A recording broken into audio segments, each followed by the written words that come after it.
DK ಸರ್ಕಾರದಲ್ಲಿ ಮಂತ್ರಿಗಿರಿಗೆ ಇನ್ನಿಲ್ಲದ ಕಸರತ್ತು ನಡೀತಾ ಇದೆ. ಬೆಳಗಾವಿ ಕೈಕೋಟಾದಲ್ಲಿ ಬಿಗ್ ಫೈಟ್ ಏರ್ಪಟ್ಟಿದೆ. ಡಿಕೆ ಸರ್ಕಾರದಲ್ಲಿ ಮಂತ್ರಿಗಿರಿಗೆ ಇನ್ನಿಲ್ಲದ ಕಸರತ್ತು.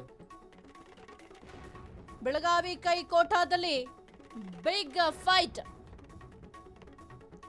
ಯಾರಿಗೆ ಒಲಿಯಲಿದೆ ಮಂತ್ರಿ ಪಟ್ಟ? ಬೆಳಗಾವಿಗೆ ಮತ್ತೊಂದು ಮಂತ್ರಿ ಸ್ಥಾನ ಫಿಕ್ಸ್. ಲಿಂಗಾಯತ ಲೀಡರ್ಸ್ ಮಧ್ಯೆ ಬಿಗ್ ಫೈಟ್ ಇದೆ. ಮಂತ್ರಿ ಪಟ್ಟಕ್ಕಾಗಿ ನಾಲ್ವರ ಮಧ್ಯೆ ಮಹಾಯುದ್ಧ.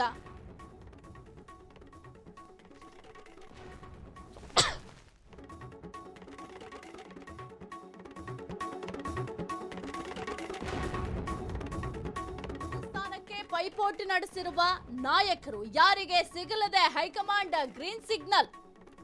ಯಾರಿಗೆ ಸಿಗುತ್ತೆ ನೋಡಬೇಕು. ಯಾಕೆ ಅಂತಂದ್ರೆ ಡಿಕೆ ಸರ್ಕಾರದಲ್ಲಿ ಮಂತ್ರಿಗಳಿಗಾಗಿ ಭರ್ಜರಿ ಲಾಭಿಯನ್ನ ಮಾಡ್ತಾ ಇದ್ದಾರೆ. ಅದರಲ್ಲೂ ಬೆಳಗಾವಿಯಲ್ಲಂತೂ ಕೈಕೋಟಾದಲ್ಲಿ ಬಿಗ್ ಫೈಟ್ ಕೂಡ ನಡೀತಾ ಇದೆ. ಒಂದು ಕಡೆ ಲಕ್ಷ್ಮೀ ಹೆಬ್ಬಾಳ್ಕರ್ ಅವರಿದ್ದಾರೆ, ಮತ್ತೊಂದು ಕಡೆ ಸವದಿ ಅವರಿದ್ದಾರೆ.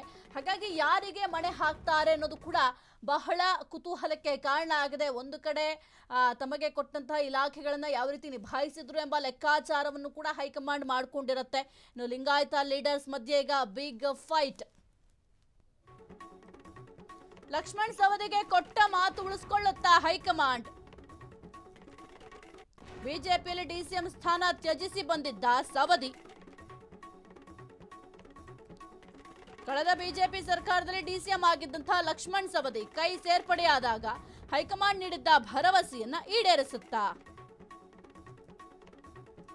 ಸಿದ್ದರಾಮಯ್ಯ ಸಿಎಂ ಆಗಿದ್ದಾಗ ಕೆಲವೊಂದಿಷ್ಟು ಮಾತುಗಳನ್ನ ನೀಡಿದ್ರು. ಈ ಬಾರಿ ಕೈ ಹಿಡಿಯುತ್ತೆ ಅನ್ನೋ ಒಂದು ಅಪೇಕ್ಷೆಯಲ್ಲಿ ಕೂಡ ಇದ್ದಾರೆ. ಸಿದ್ದು ಶಿಷ್ಯ ಶಾಸಕ ಅಶೋಕ್ ಪಟ್ಟಣರಿಂದ ಲಾಭಿ ಕೂಡ ಜೋರಾಗಿ ನಡೀತಾ ಇದೆ. ಯಾರಿಗೆ ಒಲಿಯುತ್ತೆ ಮಂತ್ರಿ ಸ್ಥಾನ? ಡಿಕೆ ಸರ್ಕಾರದಲ್ಲಿ ಮಂತ್ರಿಗಿರಿಗೆ ಇನ್ನಿಲ್ಲದ ಕಸರತ್ತನ್ನ ಮಾಡ್ತಾ ಇದ್ದಾರೆ. ಅದರಲ್ಲಿ ಒಂದು ಲಿಂಗಾಯತ ಕೋಟಾದಲ್ಲಿ ನಾಲ್ವರ ನಡುವೆ ಈಗ ಬಿಗ್ ಫೈಟ್ ಕೂಡ ಏರ್ಪಟ್ಟಿದೆ. ಇನ್ನು ಲಿಂಗಾಯತರ ನಾಯಕರ ನಡುವೆ ಈಗ ನೆರಾ ಫೈಟ್. ಒಂದು ಕಡೆ ಲಕ್ಷ್ಮೀ ಹೆಬ್ಬಾಳ್ಕರ್ ಅವರಿದ್ದಾರೆ, ಅವರು ಕೂಡ ಪ್ರಭಾವಿ ನಾಯಕರು ಈ ಒಂದು ಬೆಳಗಾವಿ ಕ್ಷೇತ್ರದಲ್ಲಿ. ಮತ್ತೊಂದು ಕಡೆ ಲಕ್ಷ್ಮಣ್ ಸವದಿ ಅವರಿದ್ದಾರೆ. ಲಕ್ಷ್ಮಣ್ ಸವದಿಗೆ ಈ ಹಿಂದೆ ಹೈಕಮಾಂಡ್ ಕೊಟ್ಟ ಮಾತನ್ನ ಈ ಒಂದು ಸಂದರ್ಭದಲ್ಲಿ ಉಳಿಸ್ಕೊಳ್ಳುತ್ತಾ ಎಂಬ ಪ್ರಶ್ನೆ ಕೂಡ ಇದೆ. ಯಾಕೆಂತಂದ್ರೆ ಬಿಜೆಪಿಯಲ್ಲಿ ಡಿಸಿಎಂ ಸ್ಥಾನವನ್ನ ತ್ಯಜಿಸಿ ಕಾಂಗ್ರೆಸ್ಗೆ ಬಂದಿದ್ರು. ಹಾಗಾಗಿ ಆ ಒಂದು ಸಂದರ್ಭದಲ್ಲಿ ನೀಡಿದಂತಹ ಭರವಸೆಯನ್ನ ಈಗ ಉಳಿಸ್ಕೊಳ್ಳಲೇಬೇಕಾಗಿದೆ ಹೈಕಮಾಂಡ್. ಅದರ ಜೊತೆಗೆ ಕ್ಷೇತ್ರದಲ್ಲಿ ಯಾರು ಪ್ರಭಾವಿ ಅನ್ನೋದು ಕೂಡ ಬಹಳ ಮುಖ್ಯ ಆಗುತ್ತೆ. ಮಹಿಳಾ ಕೋಟಾದಡಿ ಲಕ್ಷ್ಮೀ ಹೆಬ್ಬಾಳ್ಕರ್ಗೆ ಮತ್ತೆ ಒಲಿಯುತ್ತಾ ಲಕ್? ಮಹಿಳಾ ಕೋಟಾದಲ್ಲಿ ಸಚಿವ ಸ್ಥಾನಕ್ಕಾಗಿ ಹೆಬ್ಬಾಳ್ಕರ್ ಲಾಬಿ ಮಾಡ್ತಾ ಇದ್ದಾರೆ. ಹೈಕಮಾಂಡ್ ಹೆಬ್ಬಾಳ್ಕರ್ ಪರ ಒಲವು ತೋರುತ್ತಾ ಅಥವಾ ಲಕ್ಷ್ಮಣ್ ಸವದಿ ಅವರ ಪರವಾಗಿ ಒಲವನ್ನ ತೋರಿಸುತ್ತಾ? ಕೊಟ್ಟ ಮಾತಿನಂತೆ ನಡೆಸ್ಕೊಳ್ಳುತ್ತಾ ಅಥವಾ ಮಹಿಳಾ ಕೋಟಾದಲ್ಲಿ ಮಂತ್ರಿಗಿರಿಯನ್ನ ನೀಡುತ್ತಾ? ಹೈಕಮಾಂಡ್ ಹೆಬ್ಬಾಳ್ಕರ್ ಪರ ಒಲವು ತೋರುತ್ತಾ? ಮಹಿಳಾ ಕೋಟಾದಡಿ ಲಕ್ಷ್ಮೀ ಹೆಬ್ಬಾಳ್ಕರ್ ಅವರಿಗೆ ಮತ್ತೆ ಸ್ಥಾನಮಾನ ಸಿಗುತ್ತಾ ಎಂಬ ಪ್ರಶ್ನೆ ಕೂಡ ಇದೆ. ಒಂದು ಕಡೆ ಲಕ್ಷ್ಮಣ್ ಸವದಿಯರಿಗೂ ಕೂಡ ಉತ್ತರವನ್ನ ನೀಡಬೇಕಾಗುತ್ತೆ, ಮತ್ತೊಂದು ಕಡೆ ಲಕ್ಷ್ಮೀ ಹೆಬ್ಬಾಳ್ಕರ್ ಅವರಿಗೂ ಕೂಡ ಉತ್ತರವನ್ನ ನೀಡಬೇಕಾಗುತ್ತೆ ಹೈಕಮಾಂಡ್. ಇನ್ನು ಬೆಳಗಾವಿ ಕ್ಷೇತ್ರಕ್ಕೆ ಸಂಬಂಧಪಟ್ಟಂತೆ ಅಭಿವೃದ್ಧಿಯ ಕೆಲಸಗಳು ಕೂಡ ಬಹಳ ಮುಖ್ಯ ಆಗುತ್ತೆ. ಜನರ ಮನಸ್ಸನ್ನ ಯಾರು ಗೆದ್ದಿದ್ದಾರೆ? ಮುಂಬರುವಂತಹ ಚುನಾವಣೆಯಲ್ಲಿ ಕಾಂಗ್ರೆಸ್ ಬೆಳಗಾವಿ ಕ್ಷೇತ್ರದಲ್ಲಿ ಗೆಲುವನ್ನ ಸಾಧಿಸಬೇಕು ಅಂತಂದ್ರೆ ಈ ಒಂದು ಕ್ಷೇತ್ರದಲ್ಲಿ ಯಾವ ನಾಯಕರಿಗೆ ಮಣೆಯನ್ನ ಹಾಕಬೇಕು, ಯಾವ ನಾಯಕರಿಗೆ ಮಂತ್ರಿ ಸ್ಥಾನವನ್ನ ನೀಡಬೇಕು ಎಂಬ ಲೆಕ್ಕಾಚಾರವನ್ನು ಕೂಡ ಹೈಕಮಾಂಡ್ ಮಾಡಿದೆ. ಆದ್ರೆ ನೋಡ್ಬೇಕಾಗುತ್ತೆ, ಸದ್ಯಕ್ಕೆ ಈ ಒಂದು ಕ್ಷೇತ್ರಕ್ಕೆ ಸಂಬಂಧಪಟ್ಟಂತೆ ಘಟಾನುಘಟಿ ನಾಯಕರೇ ಇದ್ದಾರೆ ಈ ಒಂದು ಕ್ಷೇತ್ರದಲ್ಲಿ. ಇನ್ನು ಲಕ್ಷ್ಮಣ್ ಸವದಿ ಅವರು ಕಳೆದ ಬಿಜೆಪಿ ಸರ್ಕಾರದಲ್ಲಿ ಡಿಸಿಎಂ ಆಗಿ ಕೆಲಸವನ್ನ ನಿರ್ವಹಿಸ್ತಾ ಇದ್ರು. ಆ ಒಂದು ಸಂದರ್ಭದಲ್ಲಿ ಹೈಕಮಾಂಡ್ ನೀಡಿದ ಆದೇಶದ ಮೇರೆಗೆ ಹೈಕಮಾಂಡ್ ಮಾತಿಗೆ ಒಪ್ಪಿ ಕಾಂಗ್ರೆಸ್ಗೆ ಬಂದಿದ್ರು.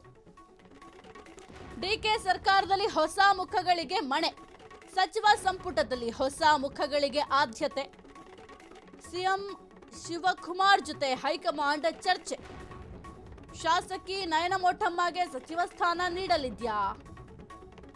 ಮಾಜಿ ಸಚಿವೆ ಎಂಎಲ್ಸಿ ಉಮಾಶ್ರೀಗೆ ಲಕ್ಕಿದ್ಯಾ?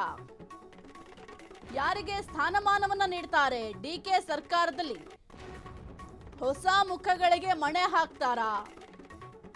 ಸಚಿವ ಸಂಪುಟದಲ್ಲಿ ಹೊಸ ಮುಖಗಳಿಗೆ ಆದ್ಯತೆಯನ್ನ ನೀಡ್ತಾರಾ? ಸಿಎಂ ಡಿಕೆ ಶಿವಕುಮಾರ್ ಜೊತೆ ಹೈಕಮಾಂಡ್ ಚರ್ಚೆ ಕೂಡ ಮಾಡಿದೆ. ಇನ್ನು ಶಾಸಕಿ ನಯನ ಮೋಟಮ್ಮಗೆ ಸಚಿವ ಸ್ಥಾನ ನೀಡುತ್ತಾ ಎಂಬ ಪ್ರಶ್ನೆ ಕೂಡ ಇದೆ. ಇನ್ನು ಮಾಜಿ ಸಚಿವೆ MLC ಉಮಾಶ್ರೀಗೆ ಏನಾದರೂ ಲಕ್ ಒಲಿಯುತ್ತಾ? ಈ ಒಂದು ಖಾತೆ ಹಂಚಿಕೆ ವಿಚಾರ ಕೂಡ ಒಂದು ದೊಡ್ಡ ಸವಾಲಾಗಿತ್ತು CM DK ಶಿವಕುಮಾರ್ ಅವರಿಗೆ. ಈಗ ಬಹಳ ಪ್ರಮುಖವಾಗಿ ಯಾರಿಗೆ ಸಚಿವ ಸ್ಥಾನ ನೀಡಬೇಕು ಅನ್ನೋದೇ ಈಗ ದೊಡ್ಡ ಸವಾಲಾಗಿದ್ದಾವೆ. ಈ ಒಂದು ಸವಾಲನ್ನ ಯಾವ ರೀತಿ ನಿಭಾಯಿಸ್ತಾರೆ? ಒಂದು ಕಡೆ ಹೈಕಮಾಂಡ್ ಭೇಟಿ ಮಾಡಿ ಕೆಲವೊಂದಿಷ್ಟು ಮಾಹಿತಿಯನ್ನು ಕೂಡ ಹಂಚಿಕೊಳ್ಬೇಕಾಗತ್ತೆ. ಹೈಕಮಾಂಡ್ ಮಟ್ಟದಲ್ಲೂ ಕೂಡ ಕೆಲವೊಂದಿಷ್ಟು ಲಾಭಿಗಳು ಕೂಡ ಜೋರಾಗಿ ನಡೀತಾ ಇದೆ. ಈ ಒಂದು ಬೆಳಗಾವಿ ಕ್ಷೇತ್ರಕ್ಕೆ ಸಂಬಂಧಪಟ್ಟಂತೆ ಪ್ರಭಾವಿ ನಾಯಕರೇ ಈ ಒಂದು ಬೆಳಗಾವಿ ಕ್ಷೇತ್ರದಲ್ಲಿ ಅಖಾಡದಲ್ಲಿದ್ದಾರೆ. ಹಾಗಾಗಿ ಯಾರಿಗೆ ಮಣೆ ಹಾಕುತ್ತೆ ಹೈಕಮಾಂಡ್ ಅನ್ನೋದು ಕೂಡ ಸದ್ಯಕ್ಕಿರುವಂತಹ ಪ್ರಶ್ನೆ. ಇನ್ನು ಲಕ್ಷ್ಮೀ ಹೆಬ್ಬಾಳ್ಕರ್ ಅವರಿಗೆ ಸಿದ್ದರಾಮಯ್ಯ ಅವರ ಸಂಪುಟದಲ್ಲಿ ಕೊಟ್ಟಂತಹ ಖಾತೆಯನ್ನು ಅವರು ಯಾವ ರೀತಿ ನಿಭಾಯಿಸಿದ್ದಾರೆ ಅನ್ನೋದು ಕೂಡ ಸದ್ಯಕ್ಕಿರುವಂತಹ ಪ್ರಶ್ನೆ ಆಗುತ್ತೆ. ಯಾಕೆಂತಂದ್ರೆ ನಾನಾ ರೀತಿಯ ಲೆಕ್ಕಾಚಾರವನ್ನು ಕೂಡ ಹೈಕಮಾಂಡ್ ಮಾಡುತ್ತೆ.